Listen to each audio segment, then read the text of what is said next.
Assalamualaikum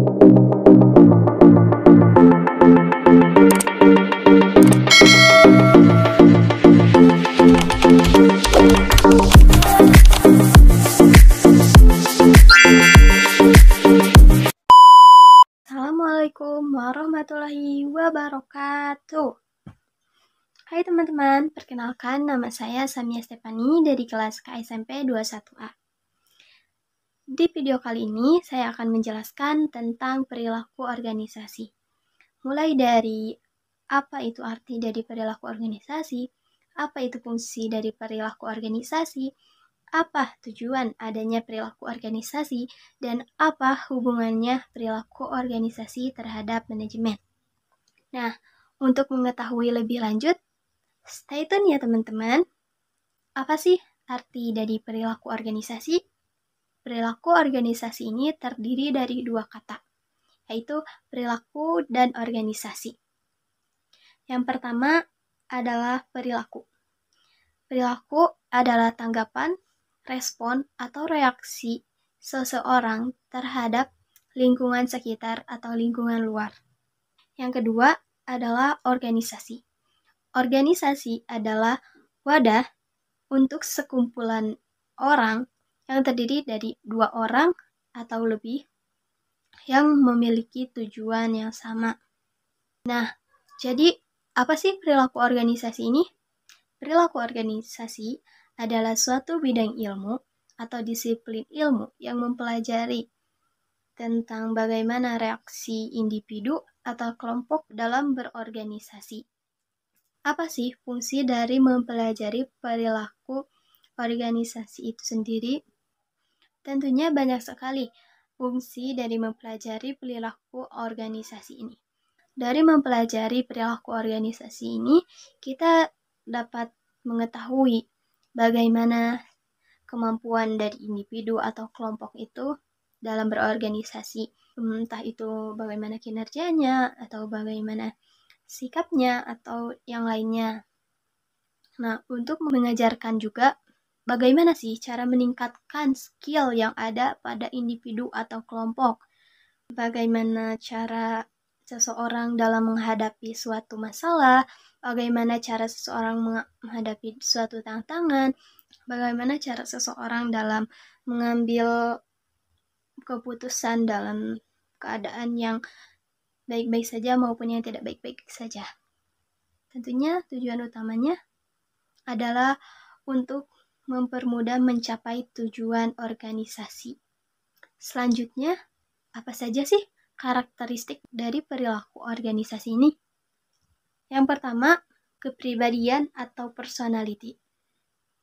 Di sini diajarkan bagaimana menjadi seorang individu yang berkualitas, bagaimana menjadi seorang individu yang baik, bagaimana cara individu dalam berkelompok, bagaimana cara individu menghadapi suatu masalah seperti yang telah saya katakan tadi ya. Selanjutnya karakteristiknya adalah struktur. Karena setiap organisasi tentunya memiliki struktur tersendiri. Bisa kalian bayangkan jika suatu organisasi tidak memiliki struktural yang baik, itu akan terjadi perebutan, memaksakan kehendak, si A pengennya ini, si B pengennya ini, dan tidak ada seseorang yang menengahinya, pasti itu akan terjadi chaos dalam organisasi itu ya. Nah, oleh sebab itu, struktur dalam organisasi ini sangat diperlukan adanya. Selanjutnya adalah proses. Apa sih proses yang dimaksud ini? Proses yang dimaksud ini adalah bagaimana cara kita berkomunikasi, bagaimana seorang individu berkomunikasi, bagaimana cara seorang kelompok berkomunikasi. Di sini juga dipelajari. Karena proses itu sangat penting untuk mencapai tujuan. Seperti kata pepatah, bahwa hasil tidak akan mengkhianati proses. Tergantung dong prosesnya seperti apa, maka hasilnya akan seperti apa. Jika prosesnya berjalan dengan baik, jika prosesnya berjalan dengan benar, itu pasti akan lebih mudah dalam mencapai tujuan. Kenapa sih? Komunikasi ini sangat penting. Ya, tentunya sangat penting agar tidak menimbulkan kekacauan. Karena perilaku seseorang atau perilaku manusia ini berbeda-beda dong ya. Ada orang yang tidak suka dikritik, ada orang yang tidak suka berbicara padahal dia memiliki ide yang sangat baik atau memiliki solusi yang sangat baik. Ada orang yang senang berbicara tapi dia tidak tahu bagaimana cara dia menempatkan diri. Misalnya dalam keadaan yang serius, tiba-tiba dia bercanda. Itu kan orang yang pandai berbicara, tapi tidak pandai menempatkan kapan dia harus berbicara seperti ini dan itu. Oleh sebab itu, satu organisasi harus memiliki komunikasi yang baik. Nah, yang terakhir adalah apa sih hubungannya perilaku organisasi ini dengan manajemen? Apakah ada yang tahu? Angkat tangan. Nah, seperti yang telah kita ketahui, arti dari manajemen itu sendiri yaitu planning, organizing, actuating, dan controlling. Nah, tentunya untuk menjalankan itu semua diperlukan adanya individu atau kelompok untuk menjalankan itu semua.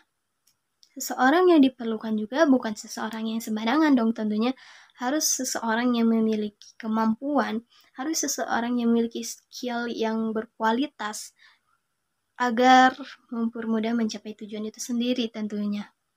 Jadi, hubungan perilaku organisasi dan manajemen itu sendiri adalah saling berkaitan tentang bagaimana konsepnya dan bagaimana menjalankannya. Karena seseorang yang berkualitas itu pasti bisa menjalankan planning, organizing, dan controlling itu sendiri. Nah teman-teman, sekian dari saya. Mohon maaf bila ada kesalahan dan kekurangan. Kesepian tanpa kekasih. Cukup sekian dan terima kasih. Wassalamualaikum warahmatullahi wabarakatuh. Dadah!